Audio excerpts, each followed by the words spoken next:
Hello, welcome to Kevlar's Quest, the Modern Life podcast. I'm Kevin Ejizi.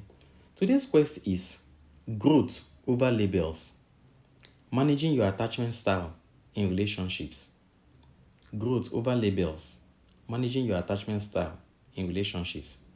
Today, I want to talk about something we do not even realize that sometimes negatively affects our relationships, and that is our attachment styles that come from our personality and upbringing. You've probably heard the term before, but I want to break it down simply and share how I think it's often misunderstood. Let's dive in. Attachment styles come from the study done in the 1970s by a psychologist named Mary Ainsworth. She watched how babies reacted when their moms left the room and then came back. Based on their reactions, she grouped them into three types. The first one is secure. The second type is insecure ambivalent, and the third one is insecure avoidant. Later, researchers added a fourth type called disorganized for kids who didn't fit neatly into the other groups. Over the years, this idea has grown and is now used to talk about how adults behave in relationships. And while the research behind it is solid, I think people sometimes misuse it. Some folks treat their attachment style like a permanent label. Like if you are avoidant or ambivalent, you will always be that way. But I don't think that's true. I've seen my own attachment style change over time. I used to be very avoidant, but now I will say I'm somewhere between avoidant and secure. So, yes, change is possible. It's important to remember that attachment styles were first based on how babies act. And while early experiences do shape us, people grow and change a lot. Who you were at 1 year old isn't who you are at 40. If you believe your attachment style can't change, you are less likely to try. But with effort, people can move towards being more secure. Instead of fixed categories, I think we should reevaluate our attachment styles. We should personally reevaluate our attachment styles. I like to think of attachment styles as a spectrum. On one end, you've got our avoidant folks who pull away from closeness.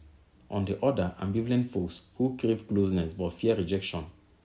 Most people fall somewhere in between, and with effort, they can move closer to the middle. Being more secure usually leads to better relationships. Secure people tend to have calm, lasting connections. They also get along best with other secure people. Insecure folks often end up with each other, which can lead to messy, short lived relationships. Avoidant and ambivalent people often feel drawn to each other. One wants closeness, the other values space. At first, this can feel exciting for them, but over time it can lead to tension. One person chases, the other person pulls away. This push-pull dynamic often ends in heartbreak. To build stronger relationships, for us to build stronger relationships, both sides need to move towards the end. That is, the end of each spectrum is actually the center, towards secure attachment. From my own experience, therapy helped. Learning about myself helped, but the biggest shift came from doing hard things, like staying in uncomfortable situations and learning to sit with tough emotions. I'm not fully secure, and maybe I may never be, but I've come a long way, and my relationships are much better now. Attachment styles are a bit like being introverted or extroverted. You are born with a tendency, but you can learn skills to balance things out. Avoidant folks can get better at closeness. Ambivalent folks can get better at giving space. It may never feel totally natural, but it's worth the effort. Just like an introvert might benefit from public speaking, or an extrovert from quiet reflection, growth happens when we stretch ourselves. You are not stuck. Your attachment style isn't a life sentence. With effort, awareness, and a little discomfort, you can move towards healthier, more fulfilling relationships. And that's something worth working for. So don't label yourself as this is the way I am. I can never change. This is the way I am. You have to work on it so that you become better. You may never become perfect to be secure, but you, as years go by, you will see the reasonable progress that you've made.